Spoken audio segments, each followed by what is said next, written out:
Merci de nous être fidèles pour cette troisième et dernière partie de Politicia, votre rendez-vous politique bi-hebdomadaire. Cette semaine, nous nous intéressons à la Journée internationale des droits de la femme en ce 8 mars avec plusieurs invités. Madame Ledingo Mang Epesse, Madame Elsa Voumi, et nous avons été rejoints sur ce plateau par Madame Eugénie Dossa-Kenom.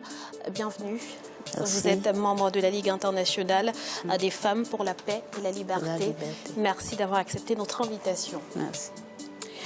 Libye, Mali, Nigeria, République démocratique du Congo, Soudan, du Maghreb à la Corne de l'Afrique de l'Ouest à l'Afrique centrale. Les foyers de tension sont nombreux. En première ligne, on retrouve les femmes victimes mais actrices des changements en cours. Aminata Diak.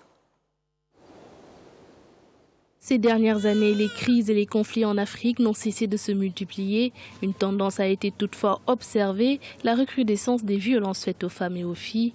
L'enlèvement de 200 lycéennes à Chibok, dans le nord du Nigeria, en avril 2014 par le groupe islamiste Boko Haram et la violence sexuelle utilisée comme arme de guerre, notamment en République démocratique du Congo, au Soudan du Sud, en Centrafrique et au Soudan, en sont de parfaites illustrations.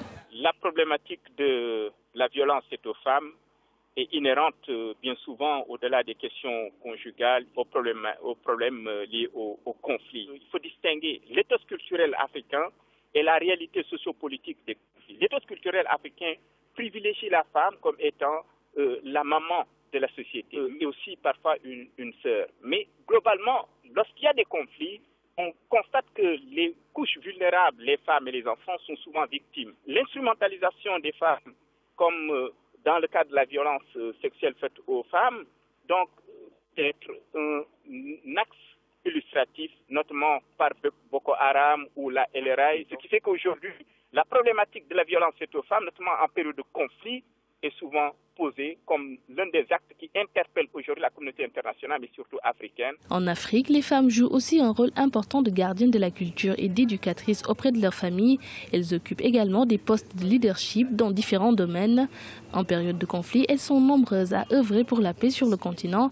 Les Libériennes Ellen Johnson Sirleaf, Leigh McBowie ou encore la Kenyane Wangari Maathai ont vu leurs engagements en faveur de la paix reconnus à travers le monde. Seulement, le constat est sans appel. Les femmes sont peu représentées à la table des négociations et dans les efforts de reconstruction de la société ou de situation post-conflit. Il faut considérer que l'Afrique a des femmes avant-gardistes qui jouent un rôle de leadership féminin qui concourt à casser cette situation assez complexe que vivent les femmes en situation de conflit. Mais il faut savoir que pour rompre avec ce cycle de violence faite aux femmes, il faudrait que non seulement que les femmes prennent conscience qu'elles sont les actrices de leur propre libération, mais également que les hommes acceptent de les accompagner dans ce combat-là.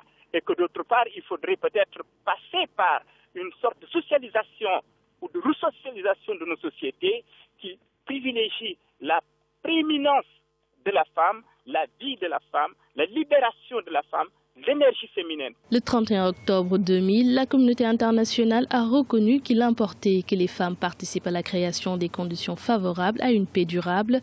Le Conseil de sécurité a ainsi adopté la résolution 1325 sur les femmes, la paix et la sécurité, un texte historique qui reconnaît le rôle décisif des femmes dans la prévention et le règlement des conflits. Sur le continent, l'Union africaine a adopté en 2004 une déclaration solennelle sur l'égalité des genres en Afrique. Malgré ces avancées, les défis liés à l'égalité homme-femme demeurent importants.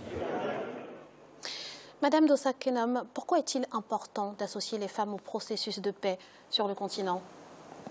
Pas que sur le continent, dans le monde entier, il faut associer les femmes. Oui, mais en tant qu'Africaine, on s'intéresse aujourd'hui au continent africain. Oui. Et donc, les foyers de tension sont nombreux sur notre continent. Pourquoi? Quelle est la valeur ajoutée que les femmes peuvent apporter? Parce qu'à l'origine, déjà, elles étaient la force de nos sociétés. Elles ont été la force à la création de nos sociétés et qui ont évolué du stade primaire jusqu'au stade que nous connaissons aujourd'hui. Et au moment où elles gouvernaient la société primitive, il n'y avait pas de discrimination. C'est plus tard, à la création de la religion, que les Écritures saintes ont consacré cette place aux femmes. Donc la discrimination vient de là, à la création des religions et à la mutation de la société qui est passée du stade de primaire à l'esclavage, à la féodalité, à la bourgeoisie et au capitalisme qu'on nous sommes aujourd'hui. Donc, à l'origine, lorsqu'elle gouvernait, comme on verra avec les restes de ces sociétés primitives, où les femmes dirigent ces sociétés, elles ne font pas de discrimination entre les hommes et les femmes. Et il n'y a même pas de mot pour signifier la guerre dans leur langage.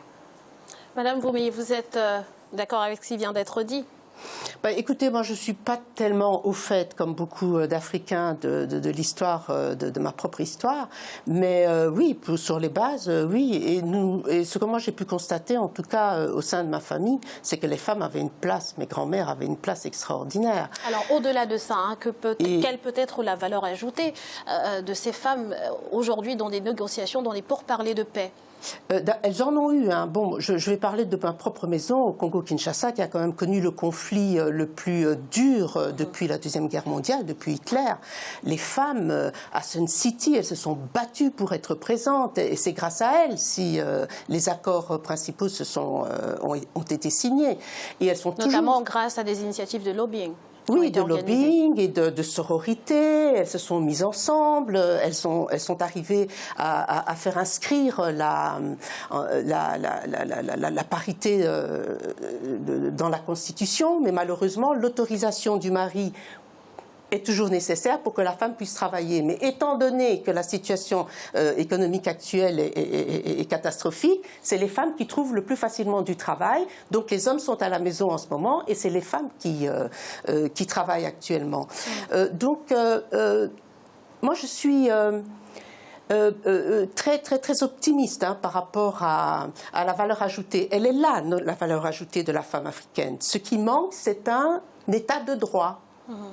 Alors Lady, ne serait-ce qu'en tant que première victime, hein, on peut estimer qu'elles ont un rôle déjà incontournable à jouer dans ces négociations de paix. Absolument. Je voudrais, si vous le permettez, faire tout de même un détour par ce que venait d'énoncer Madame. Vous disiez les femmes, parce qu'elles régnaient, entre guillemets, peut-être je restitue mal vos propos, vous m'en pardonnerez, il n'y avait pas de discrimination. Mais si je peux me permettre, s'il y a et des hommes et des femmes, à partir du moment où il y a une seule catégorie de la société qui régente les choses, c'est déjà en soi une discrimination d'une part. D'autre part, je ne sais pas de quelle religion vous parlez, je vais là parler de celle que je connais et que je pratique, en l'occurrence le christianisme. Quand on dit dans la Bible, Genèse 2, verset 18, « Il n'est pas bon que l'homme soit seul, je lui ferai une aide semblable à lui ». Moi, dans semblable, j'entends déjà qu'il y a une notion de complémentarité, pour ne pas parler d'égalité si vous le voulez. Et pour répondre à votre question, en effet, moi je dis que les crises ont du bon, parce que au moins on peut prendre en considération la situation des populations en difficulté, que ce soit les jeunes ou les femmes en l'occurrence. Parce qu'il y a des crises, on a beaucoup parlé tout à l'heure du Rwanda qui est devenu un exemple. Ça n'est pas parce que tous les hommes au Rwanda sont très gentils et ont voulu que les femmes aillent à l'Assemblée nationale. C'est quand même une conséquence, c'est un effort de guerre. Il n'y avait plus vraiment d'hommes. Alors, ben voilà, il s'est trouvé que les femmes sont montées au filet. Donc les situations critiques permettent l'émergence des femmes. Et donc oui, en effet, il faut bien évidemment qu'elles soient à la table des négociations pour quand même parler de la vie, parce que quand on parle des guerres, quand on parle des crimes, on parle d'atteinte à l'humanité. Et les femmes, sur ce point-là, parce qu'elles portent l'humanité, parce qu'elles donnent la vie, elles sont plus attachées peut-être à la vie. D'une certaine manière. Elles ont peut-être aussi même le rôle de témoin, puisqu'elles assistent finalement à ce qui se passe sur le terrain. Madame Dossa-Kenom. Juste pour ajouter à ce que j'avais dit, que notre société, la majorité des sociétés en Afrique, est devenue patriarcale, mais à l'origine, elles étaient matrilinéaires. Et c'est sur cette base que je parle. Mais aujourd'hui, on reconnaît que l'évolution des choses a montré que les femmes sont aussi intelligentes que les hommes.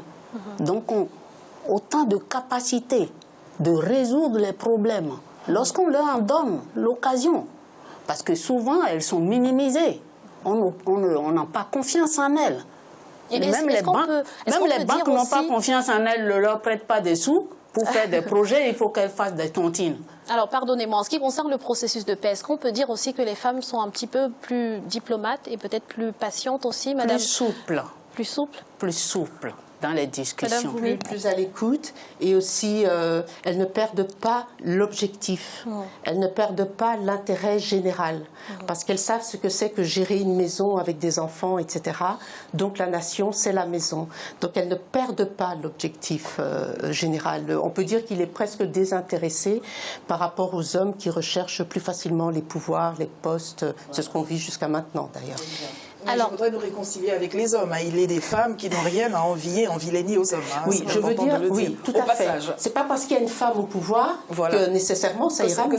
Des bisounours. Tout à fait, parce que bon, elle peut être de droite, de gauche, extrême droite, etc. C'est vraiment un mouvement de femmes au pouvoir. Donc avec la sororité, avec des objectifs bien déterminés qui peuvent changer les choses, appuyés par une société civile. Alors les observateurs sont unanimes, hein, le meilleur moyen d'empêcher les conflits, c'est la prévention. Et sur ce terrain-là également, les femmes peuvent avoir un rôle incontournable à jouer, ne serait-ce que par l'éducation, Lydie. C'est en cela que je disais que les crises ont du bon, parce qu'on va constater, on parle par exemple de radicalisation, on dit que mais que font les mères? Maintenant, on va vouloir pouvoir donner les moyens aux mamans pour qu'elles mettent dans le biberon ou je ne sais pas où quelque chose qui fasse que les enfants se calment. Ce n'est qu'un exemple. Mais plus sérieusement, les crises font ressortir la nécessité et le rôle et l'importance des mères. Donc les moyens vont devoir suivre si on est conséquent dans ce que l'on dit, parce qu'on ne fait pas que constater. Les observateurs, une fois qu'ils ont fini d'observer, ils vont faire des propositions. Donc oui, il faut que les mamans sortent du carcan où elles étaient peut-être reléguées comme citoyennes de seconde zone, qu'on comprenne que ce ne sont pas des citoyennes entièrement à part, mais à part entière, parce qu'elles ont un rôle à jouer dans l'éducation, dans la transmission, et je le disais tout à l'heure, en tant qu'actrices économiques et politiques. Là encore, je voudrais tempérer, parce qu'elles sont déjà des actrices économiques, parce que sans elles, l'Afrique ne serait plus là. Madame parlait de microcrédit, ce n'est pas assez si on veut être efficace. Voilà, tout à fait. Mais je voudrais aussi tempérer par le fait, qu'est-ce que je voulais dire j'ai oublié. Je reviens donc sur le sujet pour dire que pour avoir une paix, il faut passer par les femmes. Les femmes qui...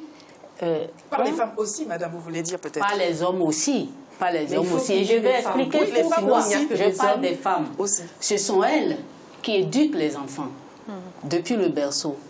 Et nous, on a dit à l'UNESCO, la WILF, la Ligue internationale de femmes pour la paix et la liberté, a dit à l'UNESCO que la paix commence au berceau.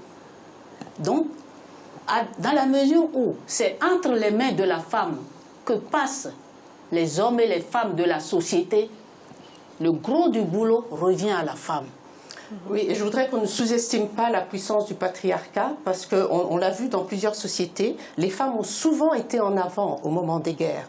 Et une fois que la victoire est arrivée grâce à ces femmes, vous voyez, il y a un film là qui sort, Les femmes de l'ombre aux États-Unis, ces femmes noires qui ont été en fait les ordinateurs de la première fusée américaine. Une fois que la victoire est acquise, les femmes sont remises en arrière. Il n'y a pas parce de que les femmes reconnaissance. savent réagir quand il faut pour le besoin de la survie de la nation, et après on les remet. Voilà. Alors là, maintenant, on est dans le 3e millénaire.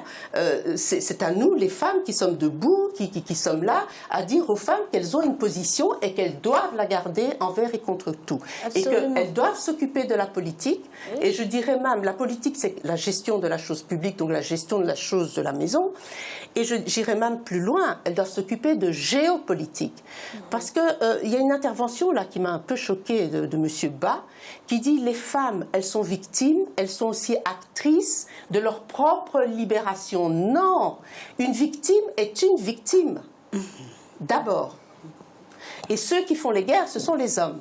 Ne l'oublions pas. Lydie. Alors, je voudrais quand même, vous me pardonnerez, puisqu'on parle des femmes, il n'y a pas qu'une seule manière d'être une femme. Et la vie de femme est une mosaïque. Il est des temps où on a envie, sans qu'il y ait quelque bourreau que ce soit en face, d'être dans une phase plus tempérée, parce qu'on a des enfants, parce qu'on veut s'occuper de toute autre chose. Voilà, il y a aussi de la légitimité des femmes à pouvoir et à vouloir revendiquer des temps d'accalmie. Et il est des temps de vie de femme où on a envie de monter au filet, économiquement ou politiquement, je ne sais pas. Mais si nous partons dans cette injonction sociétale en disant, mesdames, rangez les casseroles, allez-y dehors. C'est pas ça que j'ai dit.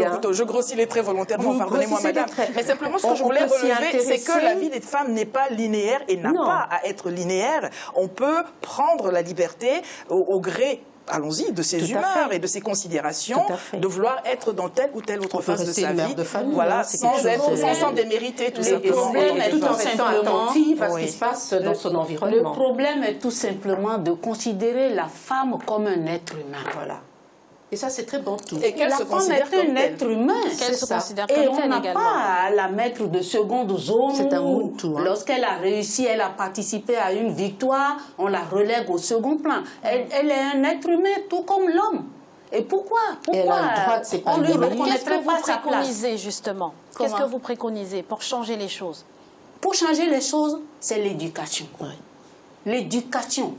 Et à la base, dès le berceau, c'est l'éducation qui va permettre au chacun et à chacune, parce que si on vous martèle que vous n'êtes rien depuis l'enfance, quand vous allez grandir, vous allez penser qu'effectivement vous n'êtes rien. Moi, je dis que les femmes sont autrement plus subtiles tout de même. Parce que des fois, être au second plan, parfois, c'est leur choix. Pour toutes sortes de raisons stratégiques et féminines. Elles n'ont pas nécessairement envie de porter toujours le flambeau. Ça n'est pas parce qu'elles n'ont pas compris que c'est elles qui ont tout fait. Parfois, elles veulent, elles ont la charité, la magnanimité de laisser l'exploit à autrui. Moi, je voudrais dire, c'est pas une injonction, hein, c'est Mesdames. tout simplement la liberté de la femme de choisir son mode d'épanouissement. Alors, Madame Roumi, tiens, un mot de fin en ce 8 mars, qui marque la célébration de la Journée internationale des droits de la femme, à l'endroit des femmes africaines. Mais écoutez, moi je souhaite d'abord beaucoup de paix à l'Afrique, et je suis très fière des femmes que je rencontre quand je vais sur le terrain, parce que vous sentez qu'elles veulent vivre autre chose. Vous sentez qu'elles savent que ce qu'elles vivent n'est pas normal, qu'elles aspirent à beaucoup mieux. Et je voudrais aussi saluer à travers ces femmes les enfants qu'elles ont mis au monde, hein, tous ces jeunes qui aspirent à une autre vie et qui sont pleins d'énergie. Et je voudrais donc interpeller nos dirigeants pour regarder ces peuples qu'ils dirigent et voilà, un peu mieux. Lady, très rapidement. Très rapidement, moi je voudrais, puisqu'on célèbre les femmes, je voudrais quand même parler des femmes du Maroc, parce qu'il y a là l'actualité de la réintégration du Maroc dans l'Union africaine, et les femmes du Maroc, c'est des femmes africaines aussi, et je voudrais véritablement les saluer. Ce sont des femmes dont on pense qu'elles sont toutes sous le voile, et encore quand bien même celles qui font le choix de porter le voile, elles ne sont pas dans le marasme existentiel que l'on pourrait penser. Donc je les salue, Laïla Ouachi, Wassila El Ibrahimi, Asma Mourini, je voudrais pas les oublier, Nada Roudiès bien sûr, et je voudrais saluer Agnès Lourouillon à Dublin. Mais tout de même, aujourd'hui, la perspective, c'est quand même le développement durable. Et les femmes sont sur ce front, et nous avons fondé l'Alliance des femmes pour l'environnement, dont je suis la présidente. Merci, Madame Dossac. Le mot de la fin, il vous revient. Allez-y. Que ce ne soit pas seulement le 8 mars qu'on se souvienne des femmes, c'est tous les jours, 365 jours sur 365, la journée de la femme ou des femmes. Et merci. Le regard qu'on doit porter sur elles, il faut qu'il change. Qu'il change.